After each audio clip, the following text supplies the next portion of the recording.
পরম দয়াল পরম প্রেমময় শ্রী শ্রী ঠাকুর অনুকূলচন্দ্রের শ্রীহস্ত লিখিত সত্যানুসরণ গ্রন্থের দশম অধ্যায়টি আজ পাঠ করব। দশম অধ্যায়টিতে ঠাকুর বলেছেন, সত্যদর্শীর আশ্রয় নিয়ে স্বাধীনভাবে চিন্তা করো এবং বিনয়ের সহিত স্বাধীন মত প্রকাশ করো। বই পড়ে বই হয়ে যেও না। তার এসেন্স অর্থাৎ সারকে মজ্জাগত করতে চেষ্টা করো। Pull the husks to draw the seed, এটির বাংলা অর্থ তুষোটা ফেলে শস্যটা নিতে হয়।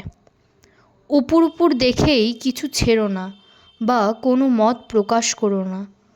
কোনো কিছুর শেষ না দেখলে তার সম্বন্ধে জ্ঞানই হয় না, আর না জানলে তুমি তার বিষয়ে কী মত প্রকাশ করবে। যাই কেন করো না, তার ভিতর সত্য দেখতে চেষ্টা করো। সত্য দেখা মানেই তাকে আগাগোড়া জানা, আর তাই জ্ঞান।